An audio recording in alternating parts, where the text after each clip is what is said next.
gold isn't going up at all. It's the value of your money that's going down, and nobody understands that. Without fail, every single monetary system has gone to zero. We are at the end of an era, the monetary era, probably is the biggest bubble in monetary history, and therefore it will be the biggest crash. And that's not a crash just of the money, that's the crash of the economy.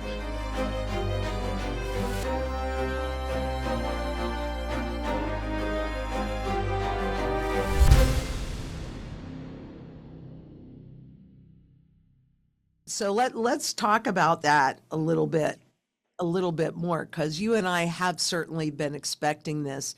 And what I'm finding really interesting is actually understanding and watching the transition actually take place, watching the governments and the central banks get people used to, cryptocurrencies. And I mean, these are just physical representations because obviously they don't really exist, but boy, what do they look like? I know. Well, they pretended gold, of course. That's what they wanted to look like. Yes, uh, and I love the fact that this crypto conference in Las Vegas, where half of the Trump family was there, and they're setting up all of these crypto schemes for their own benefit. That is just a wonderful end to a major era when the president and every single institution, the government, or the family of the president, they're all speculating in something that I've always said might go to 1 million, and it might go to zero, and it could easily do both. But the risk is such that certainly it doesn't interest me from a wealth preservation point of view, and the fact that everybody's in on it now. I mean, that is the final mania of this era. The cryptomania, and manias always end badly. But so the main concern is of course not what's happening to them, all kinds of markets, but what's going to happen to people, and the risk, and the fact that most people are now in the stock markets, in the bond markets, not to the same extent, in property markets, in speculative markets, and nobody is expecting what you and I are seeing. And it's still only about 0.5% of world financial assets in gold, as we both know. So although there's more gold buying than before, it's not really to any major extent, because all bubble asset markets are at or near the top. So no one is going to get out of those and buy gold. Well, Uh, I think that that's an interesting way, because isn't that how they make the transition? They make the other assets, the fiat assets that they can control and crash, so attractive, and people get blinded by numbers when it's really a constant devaluation, trillion times zero zero. And I don't, the crypto markets have not run a test yet. The gold markets have run a test, right? Thousands of years. The crypto markets have not run a test yet, in my opinion. Do you think they have? But, to your point, they're all going up. People want to be in them. Yes, of course. No, there's no test whatsoever. But we know that that market. I think it's a massive Ponzi scheme, where it's being pumped up by a few people borrowing as much as they can to leverage the crypto as much as they can, or Bitcoin, for example. Um, and there is this market is only for buyers, not for sellers. It couldn't take any major selling. And at some point we will see that, and at some point I think we will see the zero. We might get a lot higher before then. But anyway, good luck to all the Bitcoin investors. Some have made millions or billions, and some are going to lose their shirt in Bitcoin. So it's not for us, Lynette, not for us who are concerned about what's going to happen to the world and to people and to their family and to the destiny. And the destiny of the world looks pretty dire right now. It, And that's what I'm focusing on. and so, all right, well, let's talk about the global impact of the physical metal movement. Because obviously in the US, we're typically more digital or paper oriented, and it's where you are in Europe that's more physical oriented. There's been an awful lot of physical, though, that has moved to the US.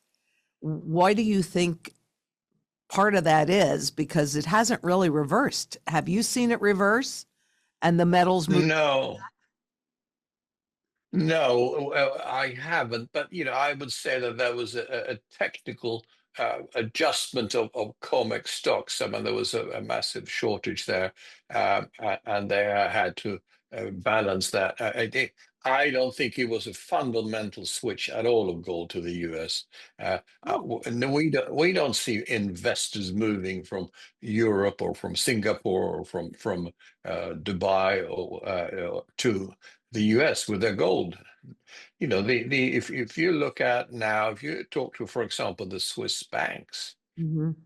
there's a massive inflow of American money. American wealthy investors want to move their money to Europe. No one of a sane mind is going to move money back into the US. The flow should go the other way. I agree with that. There is no safe situation in the world anymore, as there was because of the geopolitical situation and because of the economic situation. Uh, there is just not a safe place. Nevertheless, I would prefer any day Switzerland, having my gold or my money in Switzerland as opposed to the US. I am quite convinced with the finances of the US and the debt and the escalating debt or the exponentially growing debt in the US, uh, that there has to be capital controls in the US. Um, because the dollar will be affected, and just like in Dixon in Nixon's days, and that they cannot allow the dollar is only down, or the dollar index only down 10% this year. That's a start. It's going to go a lot lower. It never goes in a straight line, of course, but over time it's going to go a lot lower, and I think there will be a point when now, number one, they will stop the outflow. Number two, because of the US has to issue trillions of debt every year with the growing deficits. Um, that debt, there's one issuer of the debt, the US government, and there's one buyer of the debt, and that's the Fed. So, the which basically is, all incestuous, and therefore a debt that no one else is interested in buying is a debt that's going to go to zero in value. Um, and the only way to stop that is to force US investors to buy treasuries. And I think that is not unlikely that, they will say that the bank or X% of money in the bank has to be used for buying treasuries, and probably and long-term treasuries at a very low yield, or maybe no yield at all, and a balloon at the end of it, with the interest being paid at the end. That's not impossible in my view, because there's no other way of financing this um, growing or galloping deficit that we're seeing in the US now, and it's going to get a lot worse. The couple of trillion a year now that it grows by, that's going to be 5 trillion, and more, 10 maybe at some point, for the simple reason that um, the economic situation is going to deteriorate. The tax revenues will come down dramatically. The outgoings, Social Security, etc., will go up, and then there'll be a lot of banks, and financial institutions, etc., that need to be saved, and the money needs to be borrowed too. Well, Uh, the so whole world, but it isn't just in the US that investors are turning away from the long-term debt. And I think that there was a structural shift in the debt market, in 22 when they started raising the interest rates, right? They broke a 44-year-old trend cycle. And even though we have some distance from that, I mean, the future was kind of laid out. So I 100% agree with you that the debt in the US matters finally. I mean, it hasn't mattered in so long. But I'm also seeing that this is happening on a global basis. And this is a global monetary issue. So it would make sense. Yeah, I've said for quite a while that anyone who buys any debt and especially government debt is making the most foolish investment decision they could ever make. Because number one, governments are never, never, ever going to repay that debt. And if they attempt to repay part of it, it will be with funny money, not with real money. So that the money will go down by massive percentages. Will be worthless, and therefore, so that's the debt, and they will not be able to afford the interest either. The interest is now $1 trillion on U.S. debt. That's going to grow dramatically. When U.S. Treasuries at a 10-year bottomed in 2020, I was clear that the cycle was going to turn to a long-term increase in interest rates and fall in bonds. I think that trend has only started. We're still only just below 4.5% on the 10-year Treasury. I think we're going to see, like in the 70s, and I remember it well because I was a younger man then, but I saw it. I saw interest rates. I was in the UK. I've told that story a few times, um, and had my first mortgage in 1973, and I paid for a while about just 21% interest on my mortgage. Yeah. And I managed. And can you imagine how many people today could pay 21% on their mortgage? Not one person. One person, but here's the difference. What did you pay for your first house? Well, I paid, this is in the UK, and I paid £21,000, and whatever that was in dollars at the time. There was maybe a bit over $35,000 at the time. Um, but and they had actually gone up, doubled in the last few years. It was still a high price that I paid, but that's nothing today, of course. What would that same property go for today? Probably. yeah, near, well, probably a million or so. Okay. Uh, So that's and now what they're trying to do is engineer the opposite, right? You can pay more interest if the price is lower, or you can pay a higher price if the interest is lower. And that was really that long-term trend and why we could have such a huge debt buildup because we have 44 years of declining interest rates. But to your point, Egon, that's changed now. And that debt bubble, I mean, do you see it as popped? Do you see it as popping? Do you think it's going to be like a big crash or like a slow leak? What do you think? Because that's really it's the ability to grow more debt because that's the ability to grow more money, fiat yeah, anyway. And if they can't do that, not just in the US, but on a global basis, well, where's the growth going to come from? exactly, exactly. Well, I've learned one thing that you've got to be patient. So what we see, and you see the same, we see it early. We see the warning signs, and we think it's going to happen because we see it. But things that take longer than we expect, and especially now, as I believe we are at the end of an era. We are at the end of a monetary era and an historical end, and I think it probably is the biggest bubble in monetary history, and therefore it will be the biggest crash. And that's not a crash just of the money. That's the crash of the economy. That's the crash of debt. It's the crash of the assets that have been financed by this debt. And it's been a crash of society also because people will have real problems surviving and governments cannot help them. So it will be misery. Yeah. The world will not go under. It survives, but the people will a lot of people will suffer in the meantime.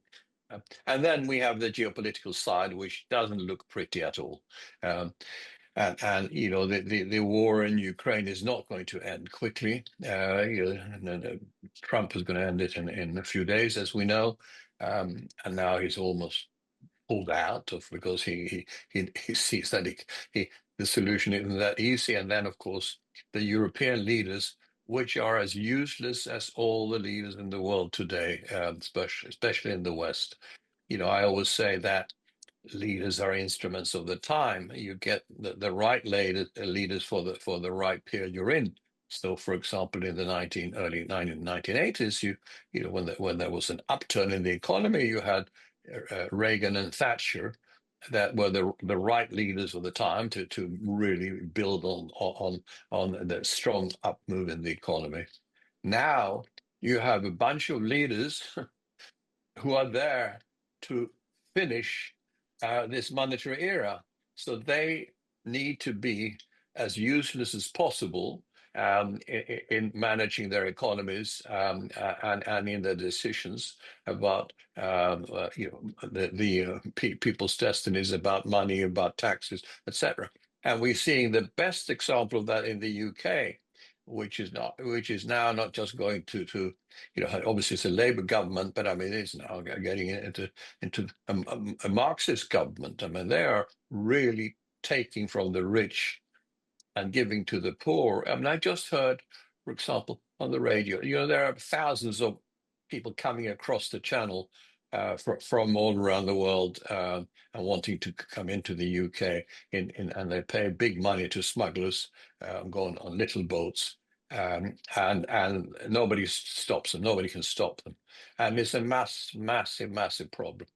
Now they are found houses and hotels, etc., to live in and are given benefits straight away, all of them. Whilst there are so many people, homeless people in the US, in the UK, sleeping on the street. Now there was a law that it was illegal to sleep in the street until now. They're changing that law because there'll be so many they can't take care of them, and then they are not getting any housing at all. It's just the people coming in from abroad are being helped. That shows you the absolutely crazy socialist policies, and that's the UK now. I think also Trump. I mean, I had some hopes for Trump because I think he was different, and I certainly did not believe in what Biden was doing to the U.S. economy and to the war with the Ukraine, etc., etc., and corrupt it was also. So I had some hopes, and some of his decisions have been right, Trump, but now he's as chaotic as a leader should be in order to run a country down to zero, and increasing the debts exponentially. With this, I think the trade war shows the picture in a nutshell. Really, the changing, rates up, rates down, up to 50, down to zero, up to 150. I mean, this is like as a property negotiation, making fun of it. Look at U.S. short-term decisions and Trump, and look at China. They're not worried about these. Of course, it hurts them, these high rates, interest or import rates, etc., or export rate. But nevertheless, China takes 100-year view or longer, Right.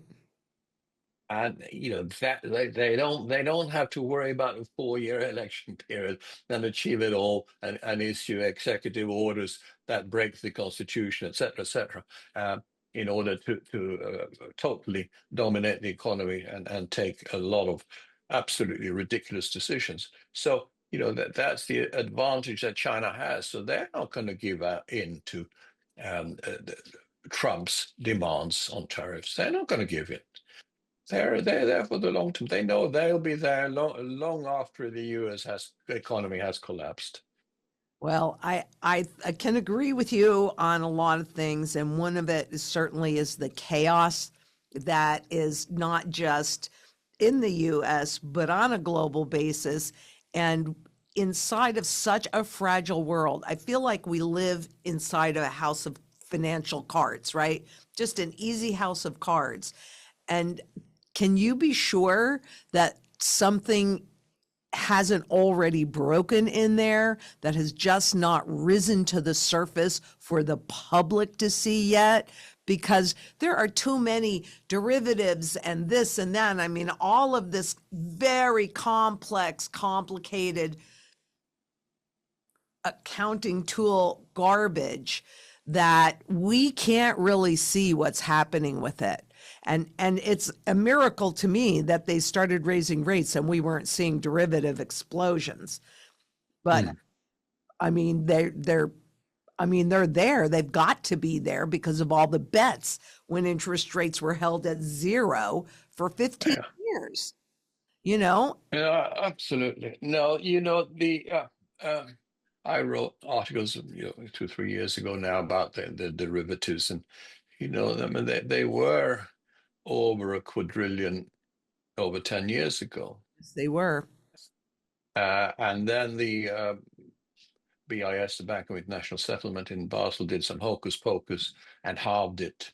And they basically they said, we're just taking out one side and said, uh, but that grows is grows, and that's is still there in my view. And I think it's grown exponentially since then. So Yes.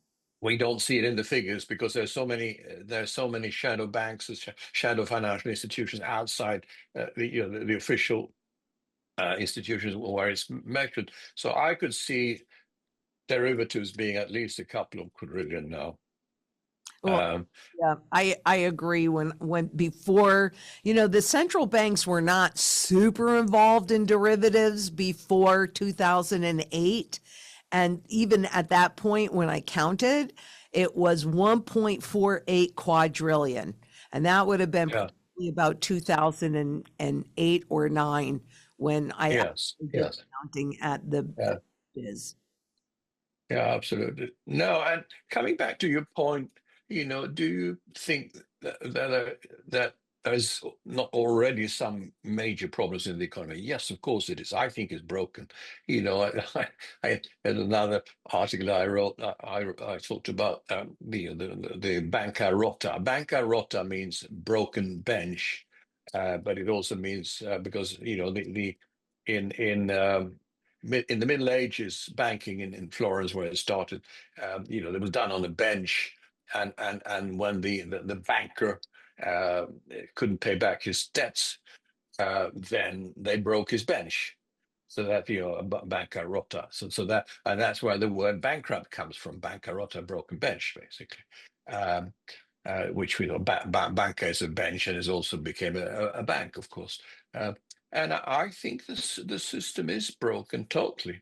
I Totally. think you take the banks are not going to get nobody's going to repay the banks, and the whole of the property portfolio, commercial and residential, is an absolute mess also. Totally. And we're talking a lot about the US. You're US based, and of course it's the biggest economy in the world, but it's the same in Europe. So we're not, I said, when I talked about the leaders being poor in Europe, but the economies are also there. They are in a they're in dire situation.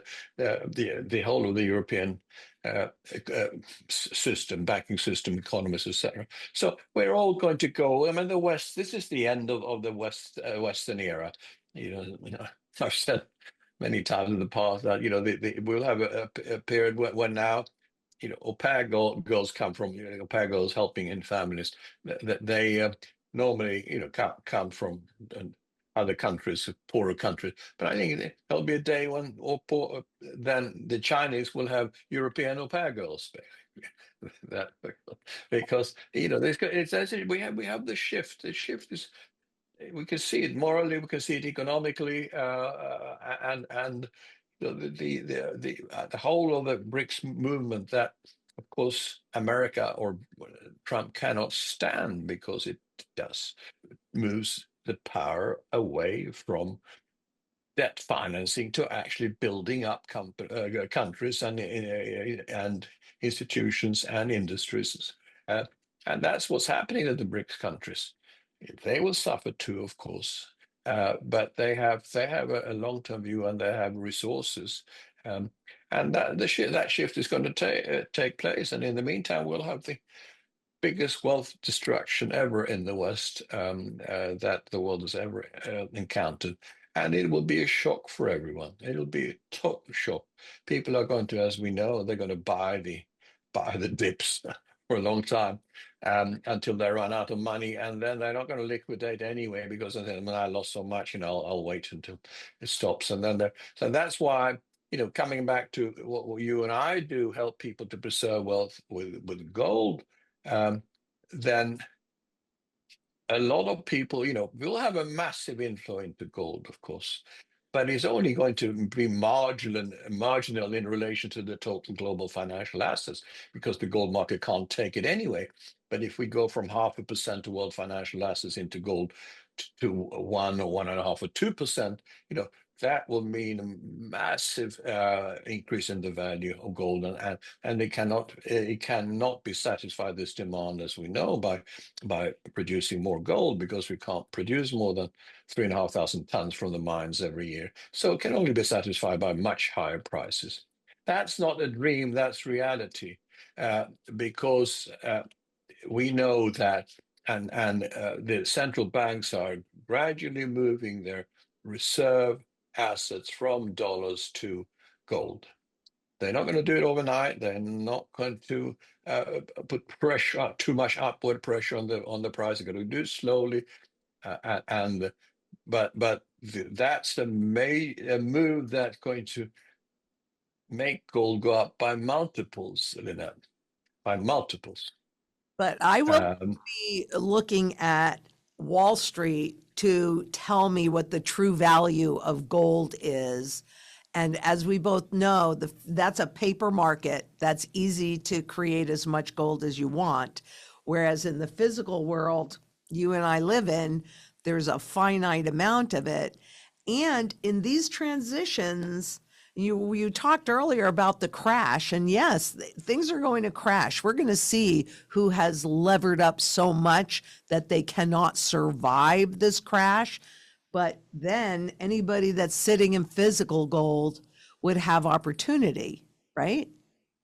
mm, absolutely. Absolutely. Lynette, I did an interview with the uh, top financial paper in the daily in the Switzerland last week, and the NZZ, the Neue Zürcher Zeitung, the New Zurich paper, and so we went to the vault in Zurich, and I showed them a 400-ounce bar then that I held.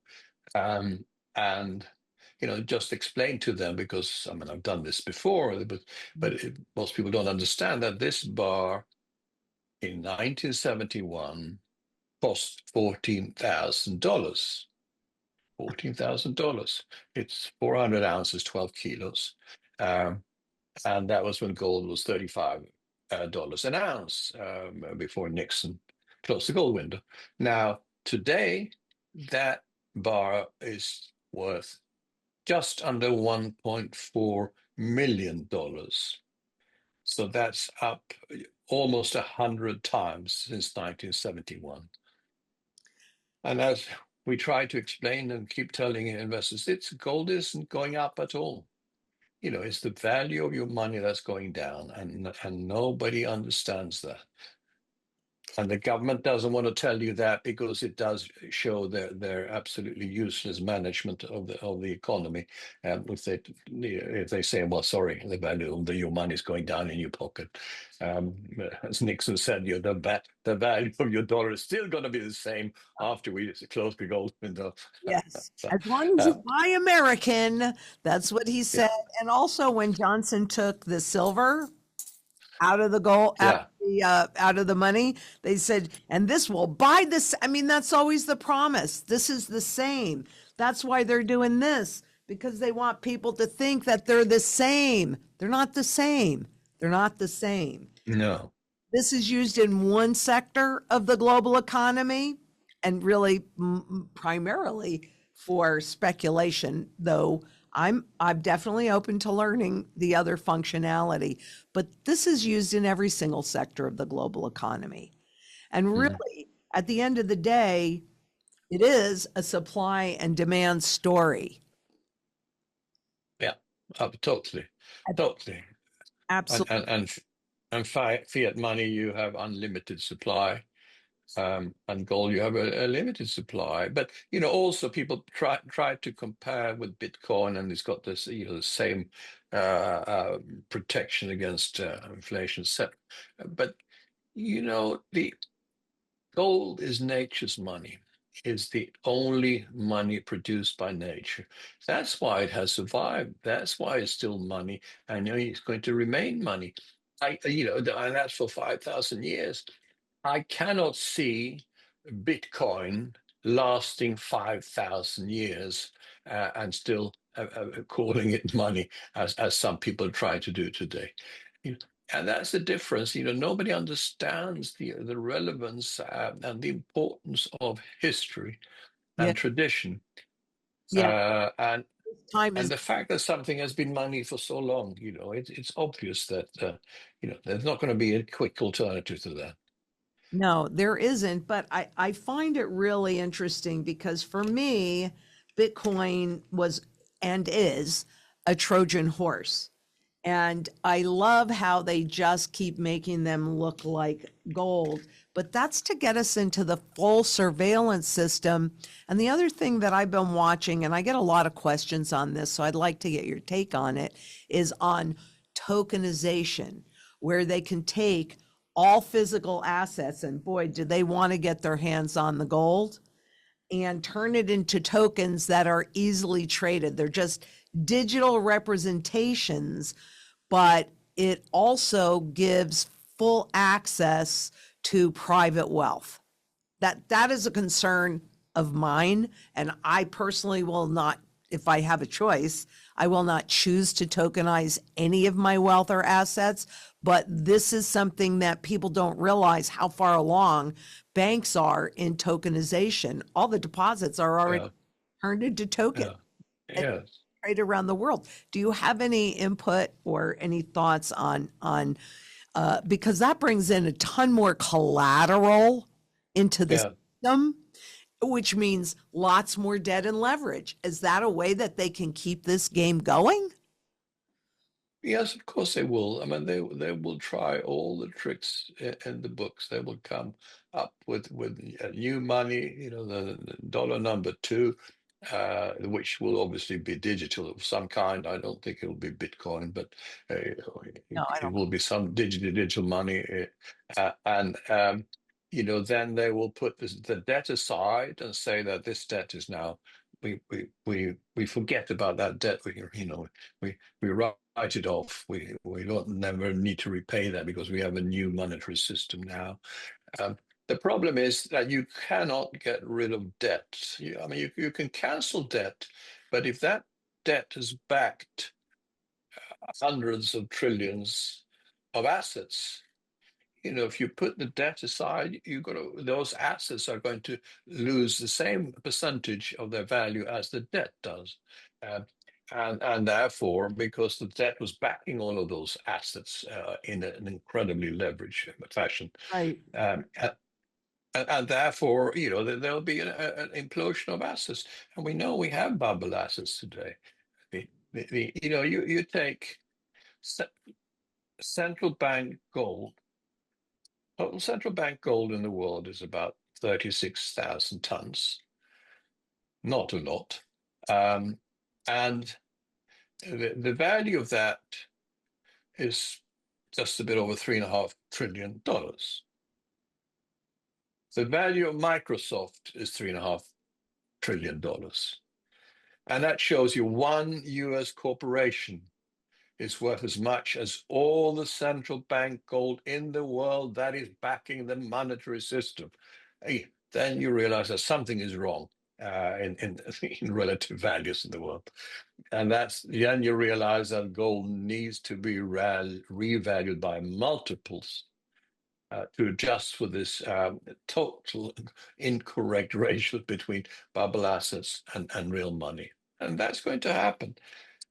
We're in the midst of it, since we started in 2002 at $300, advising our clients to go into physical, and then we set up the system, doing it outside the banking system, and helping them buying, storing it in their name, etc., in Switzerland and Singapore, and since then that was $300. Now we are 3,300, so we're up 11 times. Some other currencies were up more. But this is just the beginning. I'm not a gold bug at all, as you know. We just went into gold because I saw the risks in the world. I've always been interested in risk and protecting the downside against the risk that I see. And I saw with the debt growing and during Greenspan's time, etc., and in the 90s, I said that this is going to end badly, like it always has in history, Right. without fail. Every single monetary system has gone to zero. So it was pretty easy, and we are, that's why when we started this discussion, it's so fascinating to be watching this because it's happening. It's not, for us in the middle of it. It's in slow motion. When you read about it afterwards in history, say the gold went up 10 times in 25 years. I mean, it's nothing, of course, but we are going to see, as I said, we are going to see it going up by multiple. And this is why we're back to what you and I are passionate about, and that's helping people to preserve wealth. You Absolutely. know, and And and we are reaching so few people in that. well, I don't know. I mean, personally, I'm never giving up this fight because this is what, and I think you and I were both born for this fight. But I also do see, I've been working really hard on building a global community to get sound money back in the monetary system again. And Mm. I don't know whether or not I don't even really know how to do it other than just talk about it and then the right people will come in, et cetera. But we have to do that. Or Mm. this next iteration of money will have us back as slaves. For those Yeah, that are completely dependent upon the system and social scoring, and you better do what we like or say what we like, or you're kicked out of the yeah, system. yeah. I mean, this is such a big battle. And no offense, but you and I are both old. We're not going to be here all that much longer, right? Yeah, and I'm much older, but that's fine. It's I'm yeah, not much older, but a little older anyway. But we yeah. gotta do this for all of the children and those that are not born yet. And I don't know. In many ways, this is the best opportunity that I've seen at having a shot at getting gold back in the system.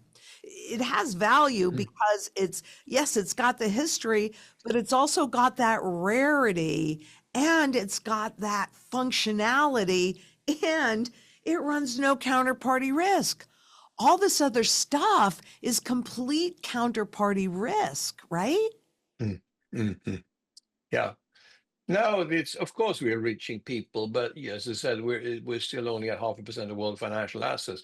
We're not reaching the masses because they're still hypnotized by them by paper money and paper assets. And sadly, as I said, once the system crashes, which it will do, uh, Oh, we've got they will only a few of them will have enough money left because they're going to lose so much that they won't even have time to buy gold, basically. And then they'll say it's too high now. They don't realize, this is why it's so wonderful we are doing because. I've been active in the gold market for 25 years with our business and personally. Uh, and it's so easy, Lynette. First of all, you buy gold for wealth protection, and it also gives you wealth enhancement. There's no it does it does go up more than just inflation in this era. Uh, but also, you never have to worry about it. You never have to worry about. I've never worried about a single correction. And we see correction. We saw it going from 300 to 900, and then down, or 1900, and then down to 1,000 almost. But I knew that on my side with massive firepower are governments and central banks, and they're going to help my gold position every day and night. Uh, and that's so wonderful. You can't have a better partner. They're, they're supporting gold by just destroying more and more paper money or issuing more and more paper money and credit. And that's why that you just look back in history, that always happens. And now, okay, there are periods when there is more dramatic and it moves faster. But now we have a period when the just debt is growing exponentially. We're in that final phase. So as I said, I say to my colleagues also, you know, we've done very well over the last 25 years helping people, but we haven't started yet. We haven't started yet. At the beginning. Hmm. We're But, at the beginning. So, but yeah, go ahead. well, I was going to ask you to tell our viewers how they can find your work. I mean, you're all over the place and you're brilliant, and I think everybody knows who you are. But I'm gonna give you Yeah. the floor to tout your services. Can I thank you very much? It's very kind. Now, first of all, can I just say that we talked about gold. Gold is the king of money. That's the real money, or real money for wealth preservation, gold. But right now, we definitely see an opportunity with silver because we have over certain periods told our clients don't hold silver because it's too volatile. You won't sleep at night. But right now the ratio has now topped recently at 100, coming off quickly by almost 10%, the gold silver ratio, gold divided by silver. And that's a measure of when the metals start accelerating. That when the gold silver ratio comes down and silver goes up faster than gold, that's when you're entering the acceleration phase, and that is normally led by silver. And I think that's what we're going to see now too. Silver has now moved up to Yeah. $36. 35 was a bit of a critical resistance. I think we'll move quickly above $50, $60, $70, very quickly. And again, I'm not a speculator. I'm a long-term wealth preservationist, but I think silver is now an opportunity. But hold more gold than silver. But this is an opportunity because silver is also, they say the poor man's money. You talk about tokenization. Silver is ideal for tokenization because if you have 100% proper operators with 100% backing of the metal, that is an inexpensive way of distributing physical silver to a bigger public, which cannot afford to go or find it difficult to go in and buy one silver coin at a time, maybe some. So I think silver is, but physical silver, of course, I mean, that's what we do. We don't do token gold or silver. But I mean, now hold some silver too, because that's going to give you an interesting ride. And I think silver will go up manyfold, manyfold. And I stopped giving forecasts in any currency or any metal at all because for the simple reason that it's meaningless because if you tell them a number in $10,000, $50,000, whatever, what's the dollar worth at the time? That's or the euro, whatever. That's really what counts. So just having putting a dollar value on something, measuring it in money that goes down by the day is meaningless. So therefore, I know that the metals are going to appreciate substantially more than inflation. And that's enough. You don't actually need to have a target by end of the year, whatever it is. It's useless to have that. But the multiples is going to be what's going to happen measured in paper money. Sorry, I just wanted to mention silver because it's important to understand also silver is now interesting. Coming back to, so we are, yes, our company name, and we changed it to von Greyerz, which is my name, obviously, from we had Matron Asset Management called Switzerland before, for the simple reason that we wanted to indicate that we are here for the long term, and that this business is going to continue long after my life. I have two family members, two sons-in-law in the business. Um, and I want this business to continue. I will no interest in selling it. We are a substantial business, and we want to continue to help people to preserve wealth. So that's what we're doing in the form of physical gold and silver. held directly in the client's name outside the banking system. They have direct access to their metals. They can go and touch them and take them out or whatever. But we cater for bigger investors. So we have in Zurich and Singapore, it's my 400,000 Swiss francs of dollars minimum, and in our mountain vault, which is the biggest private gold vault in the world, it's $5 million minimum. So that in gold only. Silver we don't hold there.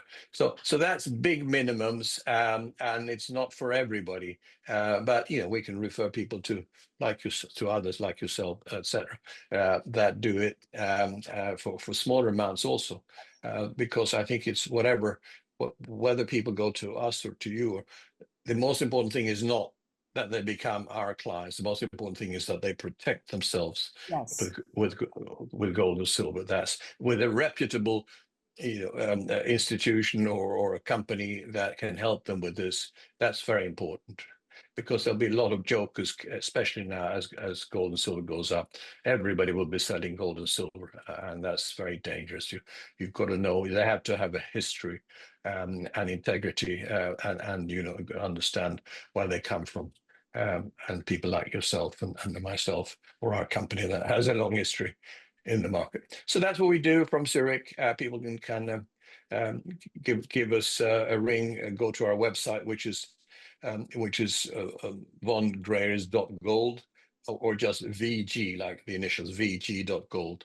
Actually, the GoldSwitzerland.com also works, if that's easy to remember. So, we're passionate about helping people, because that we feel that is absolutely essential, that people do protect whatever level of wealth they have. And as I said, if they don't have our amounts, there are other people who can help them. And if they can't afford gold, silver is also now very attractive. So that's what you do. That's what we do, and we're very happy to welcome anybody who's interested. Absolutely. And when I come to the neighborhood, I would like a tour of the vault. I know you were coming a year ago, but then you've got something happening. I don't know what. We will make this happen. We will make it happen Yeah, pretty soon. I've been doing like a lot of big traveling, which is really fun, but it's yeah, exhausting, and you can only do so much of it. But yeah. for sure, we'll get there, because I'm dying to. I really would love to see it, and we will have all the links to all of your work, or your sites and your YouTube and all of that down below. And this has been a great conversation. I'd like to do this in person. I really would. We'll have to figure this out. Oh, yeah, absolutely. You come over and see us. That's it. I'd love to. I'd love to. Well, that's Yeah. for this conversation. Always so good to see you, Egon. I really do love you so much. I love your work, and we've known each other for quite some time now already. Yes, we have. We have, and that's, it's so nice to have old friends in the industry. And keep in touch with them also. And so we will continue, as long as we can, as long as we can. I mean, this is the whole point of creating this global community, educating people on gold and silver. I do like silver just broke out. For me, silver's about barterability. So I do own silver. The lion's share is definitely in gold as the primary currency metal. But, this is a great conversation. Thank you so much. I hope everybody got as much out of this as I did. But the point is you need to protect yourself with something that's real, with something that runs no counterparty risk. And you need to have a plan, because if you don't have a plan, that's a plan to fail. So Yeah. this is what I know. This is part of the global community, and we have to come together to make a difference. And if we could get 3% of the global population to buy gold and silver, maybe, just maybe, we have a shot at getting it back on some level in the monetary system again. And until next we meet, please be safe out there. Bye-bye.